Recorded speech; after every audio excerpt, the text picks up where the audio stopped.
Moscow, September 1985. The Arbatskaya metro station teems with the typical crowd of an autumn afternoon. Among the tired faces descending the escalators, a young American Marine in civilian clothes walks alone, observing the constant flow of people.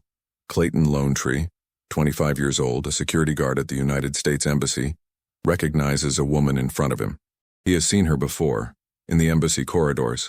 She is tall, about 5'7", with brown hair falling over her shoulders, gray eyes that seem to capture all the light in the room. VIOLETTA SEINA works as a translator and telephone operator at the American Embassy. She is also a KGB agent. The encounter seems casual. He greets her. She smiles, surprised by the recognition. They talk briefly. When her train arrives, she gets on but continues talking through the open window. He watches her leave. A month later, another chance encounter. Same station, same time. This time she misses her stop. They get off together at a station further on and walk through the icy streets of Moscow for 2 hours, talking about American cinema, literature, food, personal tastes. She asks about his family, about life in the United States, about how he feels living in Moscow. When they say goodbye, there's an unspoken promise that they will see each other again. This is the moment that would change everything. But to understand how VIOLETTA SEINA arrived there, at that subway station, prepared for that seemingly casual encounter, it's necessary to go back in time and understand the world that shaped her. The Soviet Union of the 1980s was living through its final years of the Cold War, though no one yet knew it. The tension between the superpowers had never been so calculated, so silent. The incendiary rhetoric of Khrushchev was gone. What existed was an information war, fought in the shadows, where every stolen document, every whispered secret could alter the balance of power. Mikhail Gorbachev had just taken office as General Secretary of the Communist Party, bringing promises of glasnost and perestroika. But the Soviet espionage machine operated in the same old way. The KGB, the Committee for State Security, is one of the most feared and efficient organizations in the world. Its tentacles reach every corner of Soviet society. No one fully trusts anyone. Neighbors denounce neighbors. Co-workers report suspicious conversations. And within this system, there are those who are recruited from a young age, molded to serve the security apparatus in ways that will never be publicly acknowledged. VIOLETTA SEINA is one of those people. Born in the heart of Soviet Russia, she grew up in a time when loyalty to the state was not only expected, it was mandatory. According to later documents, her relationship with the security apparatus began early. While still in school, she reportedly reported conversations between classmates to the authorities. It was a common practice, encouraged and rewarded. Those who demonstrated such loyalty were noticed, nurtured, and directed toward specific roles. When VIOLETTA applied for a job at the American Embassy in Moscow, it wasn't by chance. The position of translator and telephone operator was coveted, not only for the relatively better salary, but for the access it provided. All Soviet citizens working in foreign embassies were recruited or monitored by the KGB. It was an unwritten, but absolute rule. The Soviet government officially appointed these employees through the Administration of Services to the Diplomatic Corps, a state agency that controlled every Soviet citizen working for foreigners, and each of them knew exactly what their dual role was. VIOLETTA was no ordinary employee. At 25 years old in 1985, she had already proven her worth. She was described as elegant, always well-dressed at embassy social functions, wearing fashionable clothes that made her stand out. Her appearance was remarkable in an environment where most Soviet women had limited access to quality clothing. This was no coincidence. The KGB took good care of its most valuable agents, especially those assigned to seduction operations, technically known as honey traps. But there was something more to VIOLETTA. Witnesses from the time recall that she didn't seem like an ordinary operative. There was a certain melancholy in her gray eyes, a subtle hesitation that contradicted the profile of a classic swallow. The women trained by the KGB to use charm and seduction as weapons. Some speculated years later that perhaps she herself was a prisoner of the system she served. Her work at the embassy began in late 1984, first as a receptionist at Casa Spasso, the American ambassador's residence, then as a secretary in the office that processed diplomatic baggage. These were strategic positions. She saw who came and went. She overheard conversations. She had access to employee lists, schedules, routines. All of this was valuable. And then came Clayton Lonetree. a young Marine of Native American descent, part of the embassy security team. He was considered exemplary, so much so that he was assigned to provide security at the Reagan-Gorbachev summit in Geneva in November 1985.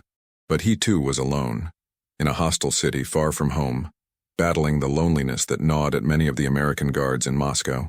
The KGB was studying every Marine at the embassy. They knew their weaknesses, their vulnerable points. Lone Tree wasn't originally a priority target, but when Violetta reported his interest in her, the opportunity was quickly identified. He had violated the no fraternization rules by starting a conversation with her. That was all the KGB needed. When Violetta and Lone Tree met for the second time at that subway station in October 1985, it wasn't an accident. It was the beginning of a carefully orchestrated operation. But what even the KGB couldn't fully foresee was that, amidst the manipulation and duty, something unexpected could happen. Real feelings, in a world built on lies. The Marines' Ball of November 1985 was held at Casa Spaso, the official residence of the American ambassador in Moscow. It was an annual event that temporarily broke down barriers between American officials and local Soviet employees. At a time when the policy of non-fraternization was strict, this was one of the few occasions when Marines and Soviet citizens could interact socially without raising immediate suspicion. Violetta looked stunning. A long, elegant black dress, her hair loose, her makeup flawless. She stood out in the crowd, and she knew it. Clayton Lone Tree could barely take his eyes off her. They danced. They talked.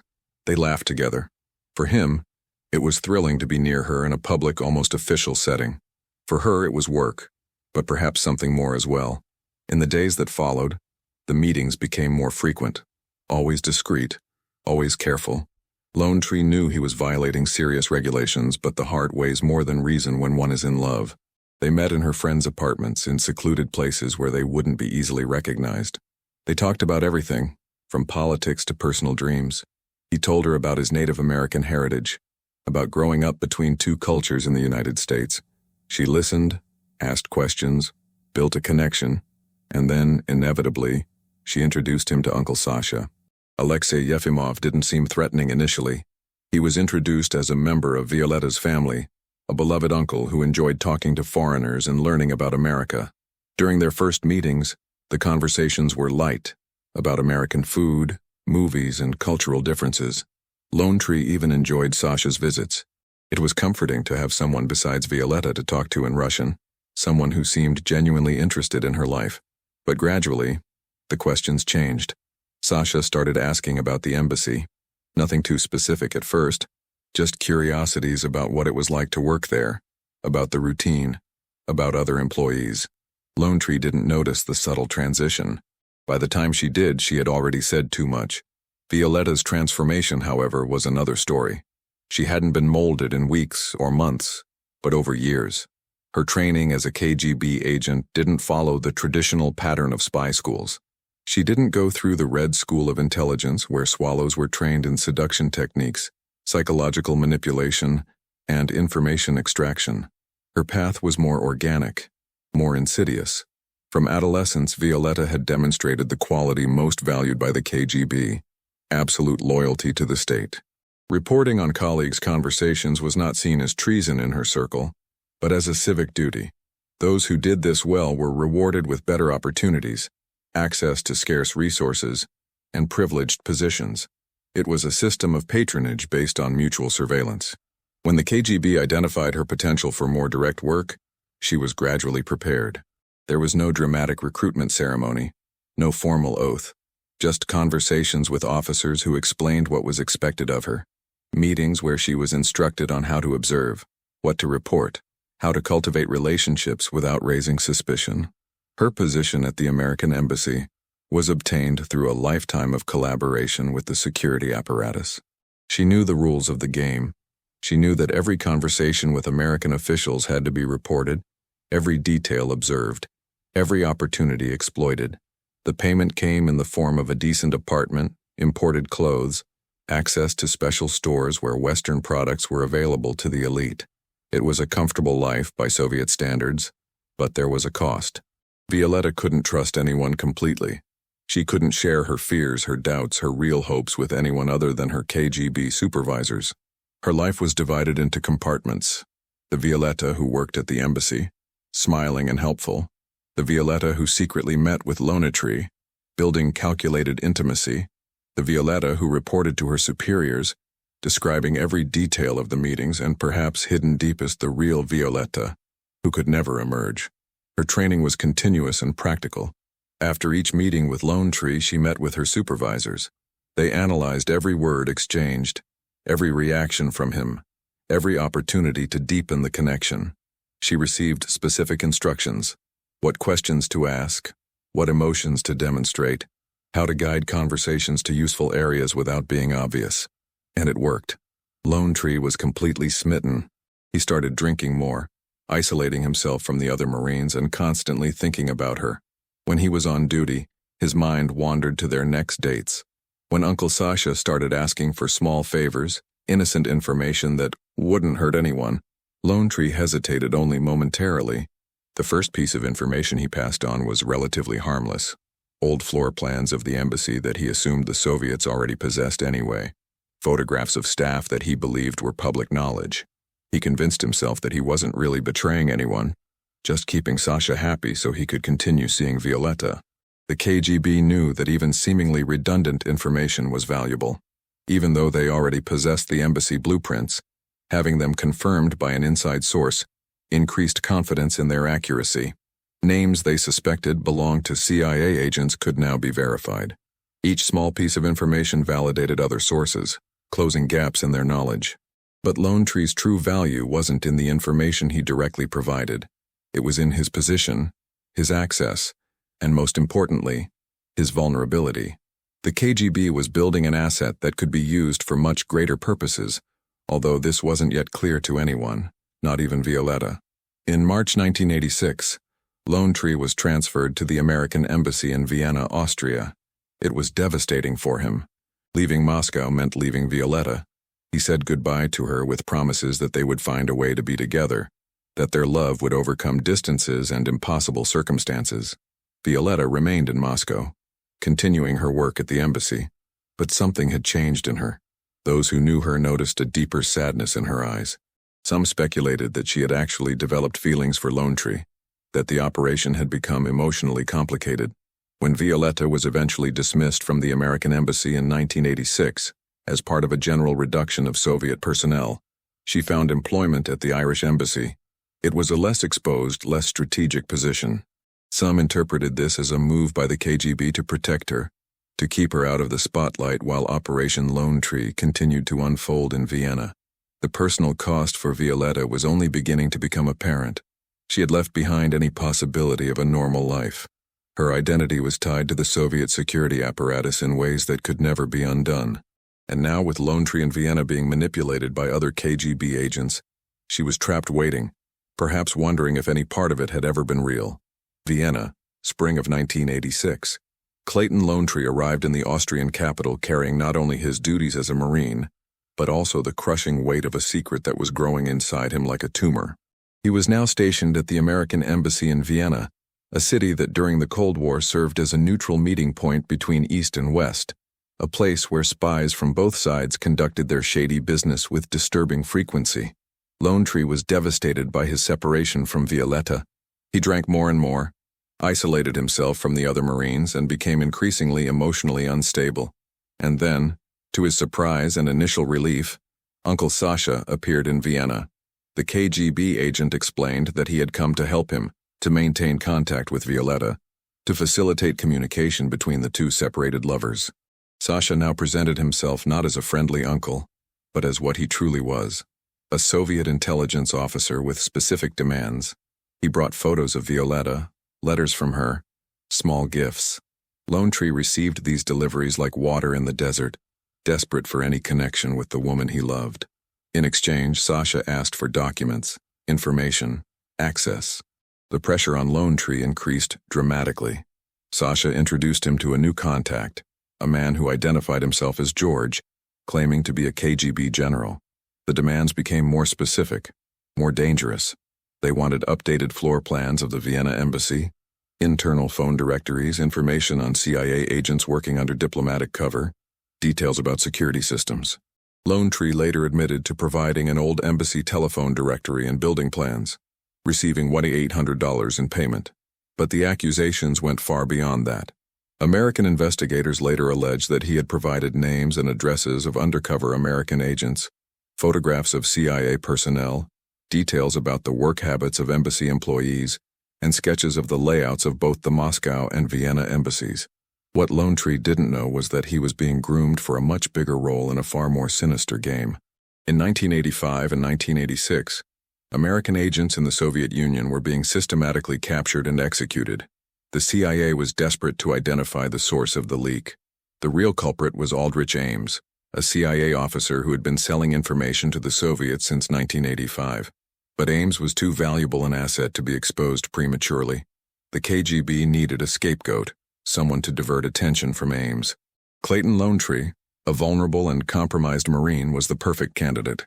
The KGB's pressure on him in Vienna served a dual purpose: to extract whatever they could from him, but also to push him to the limit, so that he would eventually crumble or confess, creating a scandal that would drain all the oxygen from the investigation. And Violetta? In Moscow, she continued her divided life. She worked at the Irish embassy after being dismissed by the Americans. Her KGB superiors kept her informed about the progress of the operation in Vienna, but downplayed the details. She received the letters and gifts that Lone Tree sent through Sasha, and was instructed to respond in certain ways to keep his hope alive. But she was beginning to understand the enormity of what she had helped set in motion. Lone Tree wasn't just an informant doing minor jobs. He was being systematically destroyed, manipulated to the breaking point, and she was central to that destruction. Years later, when author Rodney Barker interviewed her for his book about the case, Violetta made startling claims. She suggested that she had truly fallen in love with Lone Tree, that the feeling had become real amidst the fabricated operation. Whether this was true, or simply another layer of misinformation, was impossible to know. But those who knew her in Moscow at that time commented on a change in her, a sadness that seemed genuine. The moral dilemma for Violetta was inescapable. She had been molded from a young age to serve the state, to see loyalty to the Soviet Union as the supreme value. But now she was witnessing the human consequences of that loyalty in ways impossible to ignore. Lone Tree was disintegrating, and she was part of the tool used to dismantle it. American counterintelligence, however, was completely in the dark. Security officials at the Moscow embassy had noticed that alarms went off with unusual frequency when Lone Tree was on night duty, but accepted his explanation that they were false alarms in an old building. No one subjected him to a polygraph test. No one investigated his movements or relationships more thoroughly. This security lapse was no accident. It was symptomatic of a culture of complacency that had taken hold in American embassies in communist territories. Fraternization, that is, Marines maintaining personal relationships with local citizens, was officially forbidden, but tacitly tolerated. Soviet officials were invited to social events. Marines were seen drinking excessively and pursuing Soviet women, but little was done to enforce proper discipline. The KGB exploited these weaknesses with surgical precision. They knew that every Marine in Moscow was vulnerable in some way. Loneliness, alcohol, sexual desire, frustrated ambition, boredom. Finding and exploiting these vulnerabilities was a science to them, perfected over decades. In December 1986, everything reached a breaking point. Sasha introduced Lone Tree to a new supervisor, who made a bold proposal. Lone Tree should return to Moscow for advanced KGB training, and there, he could finally reunite with Violetta. It was the perfect bait, the thing Lone Tree wanted most in the world, but something inside him broke. Perhaps it was the magnitude of what was being asked, or perhaps it was the accumulation of months of guilt and fear. 2 weeks later, on December 14, 1986, Clayton Lone Tree sought out the CIA station chief, the ultimate authority in intelligence operations in the city. In Vienna, at a Christmas party at the embassy, his words were simple and devastating. "I'm dealing with something that's beyond my comprehension. I need to talk to you about it." Lone Tree's confession triggered one of the biggest espionage scandals of the 1980s. The Naval Research Service launched a massive 9-month investigation. Every Marine who had served in Moscow was interrogated. Some were temporarily detained. The media had a field day with headlines about sex, espionage, and betrayal. But for Violetta, Lonetree's confession brought something different: partial exposure. Her name was made public. Her photo circulated in American newspapers. She was described as a femme fatale, a classic KGB swallow who had coldly seduced an innocent American Marine into betrayal. The narrative was simple, convenient, and completely ignored the complexities of reality. The spring of 1987 brought with it a whirlwind that swept through Washington and echoed all the way to Moscow. The Lone Tree affair exploded in American headlines with devastating force. Newspapers published photos of VIOLETTA SEINA alongside Clayton Lone Tree, describing a plot of seduction and betrayal worthy of a spy novel. Newsweek magazine presented her in detail. Soviet citizen, 28-year-old translator, 5 feet 7 inches tall, brown hair, good figure, and a wardrobe of padded bras. The objectification was complete. For VIOLETTA, the sudden international spotlight was a professional and personal catastrophe. KGB agents depend on anonymity to survive. Having her name, face, and role exposed internationally destroyed any future usefulness she might have had in intelligence operations. She disappeared from public view almost immediately. News reports from the time mentioned that she had left her job at the Irish embassy after Lone Tree's arrest. Soviet authorities, when questioned about her whereabouts, provided only vague information.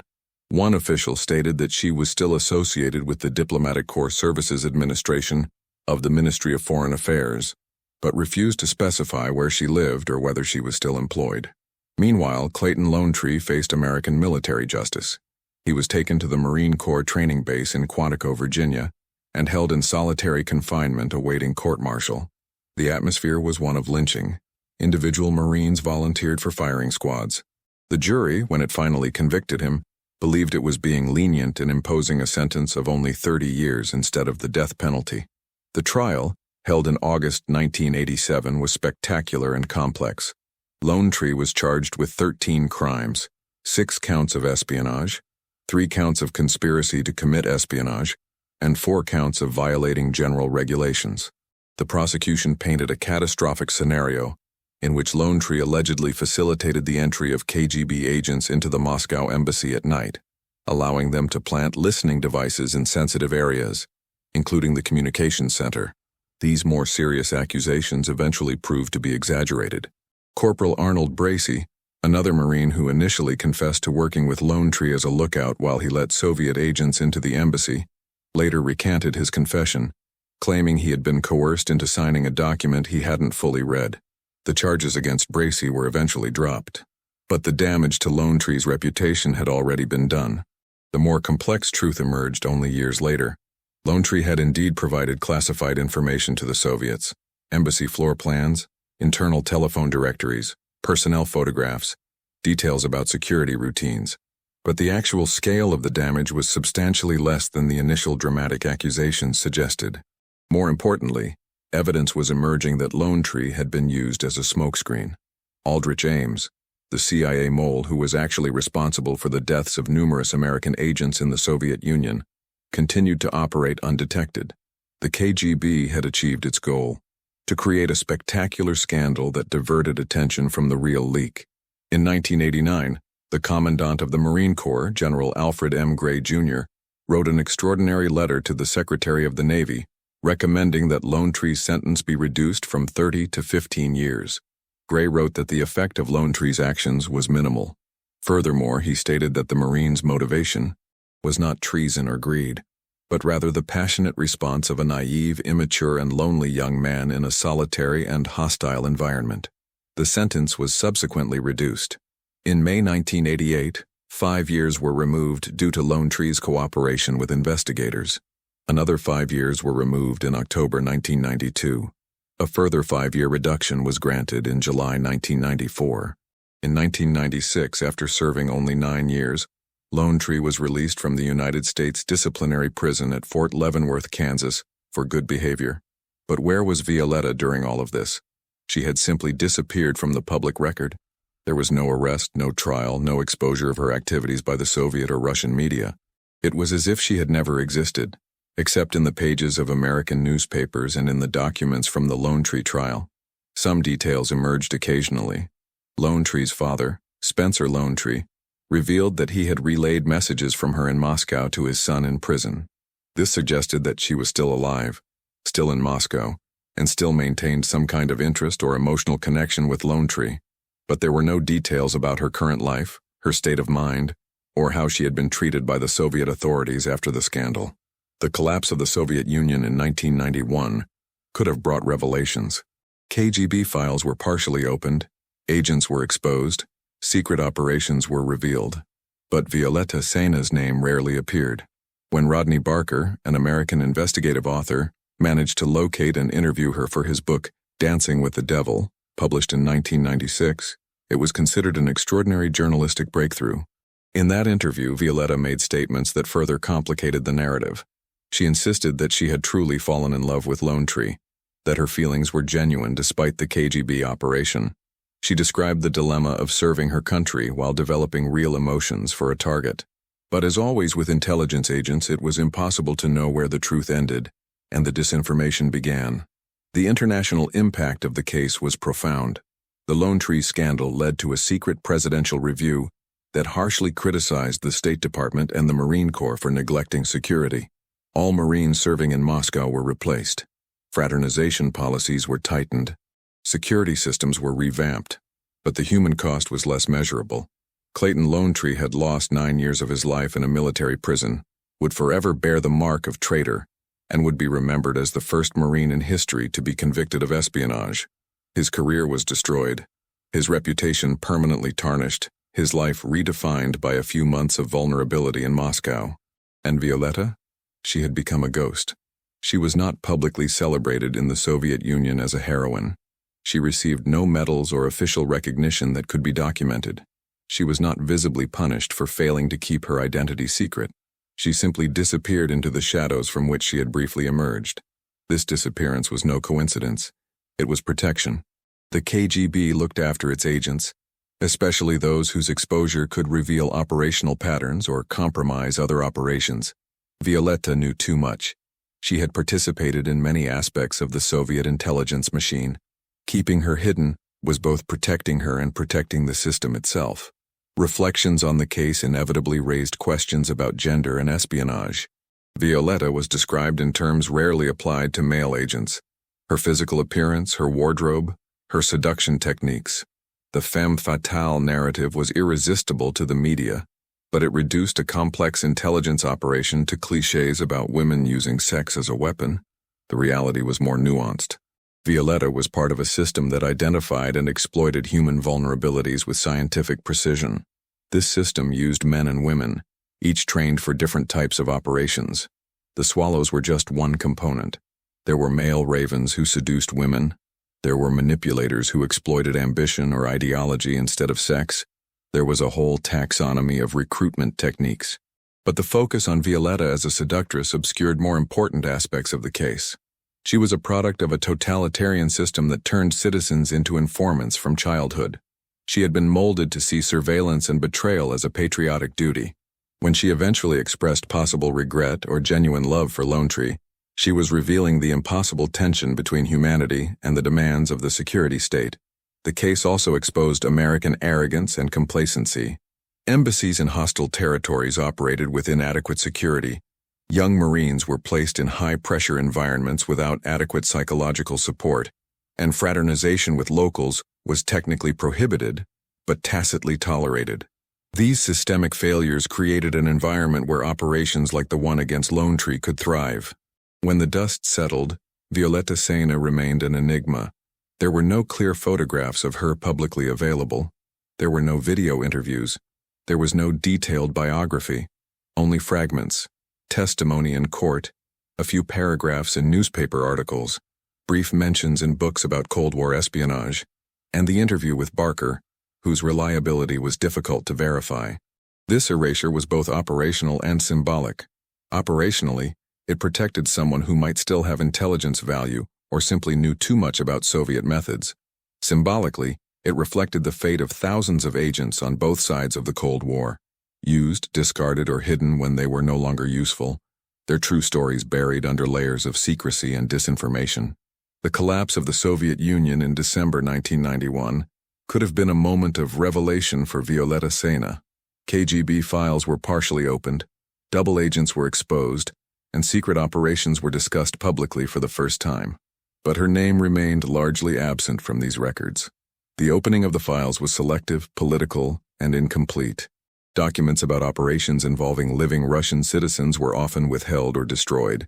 In the new Russia of the 1990s, there was little appetite for critically examining the legacy of Soviet espionage. The country was mired in economic chaos, political transformation, and a crisis of national identity. Former KGB agents found themselves in odd positions. Some prospered in the new rampant capitalism, others lived in poverty, and many simply disappeared into the general population. There is no record of VIOLETTA SEINA receiving official recognition from the Russian government for her services. No posthumous or contemporary medals, no publicly documented special pension, no ceremony of honor. This does not necessarily mean that she was not cared for by the Soviet successor state, but any recognition happened in the shadows, away from the public eye. The contrast with Clayton Lonetree was striking.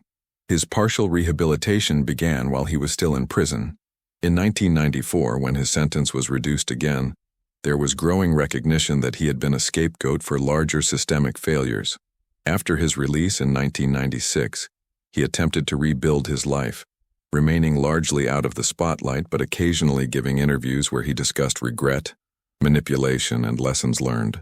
Lonetree expressed on several occasions that he believed he had been genuinely in love with VIOLETTA, and that this feeling had been exploited by the KGB. He did not entirely blame her, acknowledging that she too was a product of a system that did not tolerate dissent. This capacity for nuance and empathy, developed over years of reflection in prison, was remarkable. VIOLETTA's story found new life in academic and journalistic works on Cold War espionage. Rodney Barker's book, Dancing with the Devil, Sex, Espionage, and the U.S. Marines, published in 1996, devoted substantial chapters to the case. Barker had achieved the extraordinary, locating and interviewing VIOLETTA SEINA in Moscow, years after the scandal. In these interviews, VIOLETTA presented a complex narrative. She admitted to having worked for the KGB, but insisted that her feelings for Lonetree were real. She described the conflict between duty and emotion, between loyalty to the state and recognition of the target's humanity. Whether these confessions were genuine or an additional layer of disinformation was impossible to determine with certainty. Intelligence agents are trained to control narratives even years after operations have ended. What consistently emerged in subsequent analyses was the recognition that VIOLETTA had been simultaneously a perpetrator and a victim. A perpetrator in the sense of having consciously participated in an operation to compromise an American military officer. A victim in the sense of having been shaped from a young age by a totalitarian system that transformed surveillance into virtue and betrayal into patriotism. The Lonetree SEINA case became a case study in counterintelligence training around the world. Security officials used it to illustrate recruitment techniques, human vulnerabilities, and the importance of adequate support for personnel deployed in hostile environments. The story was dissected in classrooms at the CIA, FBI, military intelligence services, and international partner agencies. But these technical analyses often lost sight of the human dimension. They reduced VIOLETTA to an operational type, an example of a well-executed seduction technique. They ignored that she was a real person with her own history, her own fears, perhaps even her own regrets. The tendency to depersonalize intelligence agents served a purpose. It made it easier to operate on them, study them, and defend against them. For women in intelligence services, the legacy was particularly complicated. On the one hand, the case reinforced stereotypes about women using seduction as a primary tool. On the other, it demonstrated that successful recruitment operations rarely depended solely on sex, but on carefully building emotional connections, understanding psychological vulnerabilities, and strategic patience. VIOLETTA was not the only KGB swallow, nor the most successful. There were dozens, perhaps hundreds, of Soviet women employed in similar operations during the Cold War. Most remained completely anonymous. Some were eventually identified but never publicly prosecuted or exposed. Others died taking their secrets to unmarked graves. What made VIOLETTA's case remarkable was not necessarily its operational uniqueness, but the public exposure resulting from Lonetree's confession. This exposure created a historical record where normally there would only be silence. It allowed historians, journalists, and the general public to glimpse a world that was normally completely opaque. In the 2000s and 2010s, researchers occasionally attempted to locate Violetta again for follow-up interviews. Some claimed success, others reported that she had died, and still others suggested that she was still alive but completely inaccessible. The fog of misinformation that always surrounded her never completely dissipated. There is no reliable documentation of when or where VIOLETTA SEINA died, if indeed she died at all. There is no public obituary, no burial record, no mention in accessible Russian databases. She simply disappeared from the historical record after the mid-1990s, becoming exactly what she perhaps always wanted to be: invisible. This final disappearance was perhaps the most fitting epitaph for an intelligence agent. Her job had always been to remain unseen, to build connections that left no obvious traces, to exist in the spaces between documented truth and plausible deniability. That she ended her life as a ghost was consistent with how she had lived much of it. The impact of her work on the balance of power in the Cold War is difficult to quantify. The information Lone Tree provided was valuable, but not transformative. The true achievement of the operation was creating a smokescreen that protected Aldrich Ames, whose espionage resulted in the deaths of numerous American agents. In that sense, Violetta was part of an extraordinarily successful operation, even if her individual role was only one component. For the women who came after her in intelligence services, the legacy was ambiguous. The case reinforced perceptions that women in espionage were primarily sexual tools, making it difficult for female agents to be taken seriously in roles that required different skill sets. But it also demonstrated the effectiveness of operations based on sophisticated psychological manipulation, an area where women often excelled. Violetta SEINA's story teaches us several uncomfortable truths about courage, freedom, and the price of loyalty. It teaches that courage exists in multiple forms, some of which leave us deeply uncomfortable. It teaches that freedom is often illusory, especially in totalitarian systems that mold citizens from birth. It teaches that loyalty can be as destructive a weapon as any bomb. More profoundly, history forces us to confront the moral complexity of the Cold War. It was presented in Manichaean terms: freedom versus tyranny, good versus evil, enlightened West versus oppressive East. But in the shadows where agents like Violetta operated, these blurred distinctions revealed more uncomfortable truths about how all nations compromise principles in the name of security. Violetta SEINA will never be a heroine in Western narratives. She seduced and compromised an American military officer, facilitated the transfer of classified information to an adversary power, and participated in an operation that had the potential to put lives at risk. By these metrics, she was an enemy, a hostile agent who should be condemned. But if we can look beyond these simplistic categories, a more complex picture emerges. A woman shaped by a system that offered no real choices, serving a country she was conditioned from childhood to consider sacred, trapped between the demands of duty and the possible awakening of individual conscience. It's not an excuse, but it is context. And context is what is often lacking in spy stories. The proper ending to this story cannot be clean or satisfactory, because Violetta SEINA's own life did not have such a conclusion. She disappeared, as so many agents disappear, into the folds of history. She left behind only traces, court testimony, blurred photographs in yellowed newspapers, paragraphs in books about espionage, and unanswered questions.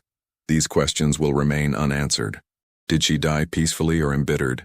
Did she repent of her actions or remain convinced of her righteousness? Did she truly love Clayton Lone Tree? Or was she simply a consummate actress playing a necessary role? Was she recognized and cared for by the Russian state, or abandoned like thousands of other Soviet agents after the collapse? We will never know. And perhaps it is fitting that we do not know. Violetta SEINA's work has always been to remain unknown, and in that ultimate aspect, she has been completely successful. She remains to this day what she always was: the perfect spy, one who was never captured, never prosecuted, never definitively exposed. Invisible at the beginning, invisible at the end. The final lesson her story offers is about the human cost of wars fought in the shadows. The Cold War never produced burning battlefields or visible bombings on American or Soviet soil, but it did produce thousands of invisible victims. Agents like Violetta, molded to serve, used until their usefulness was exhausted, then discarded or hidden away. Marines like Lone Tree, manipulated through basic human vulnerabilities, then severely punished when the system that placed them in impossible positions deemed them flawed. This really happened. It's not fiction or allegory. A woman named VIOLETTA SEINA lived, worked, perhaps loved, certainly betrayed, and then disappeared. Her story, fragmented and incomplete as it is, remains as a silent testament to the fact that the Cold War was never truly cold for those who lived through it on its most dangerous fringes. For them, it burned with an intensity that left invisible but permanent scars. And somewhere, perhaps in Moscow, perhaps elsewhere, perhaps deceased for years, VIOLETTA SEINA carries these scars, or carried them, or will carry them in the memory of those who knew her. The final uncertainty, this impossibility of knowing a definitive conclusion, is perhaps the truest mark of a spy who was never discovered. Not even her death can be confirmed with certainty. This is VIOLETTA SEINA's legacy. Not a clear ending, but a trail of shadows that reveals the silent price of the Cold War, a price paid by those whose stories will never be fully known.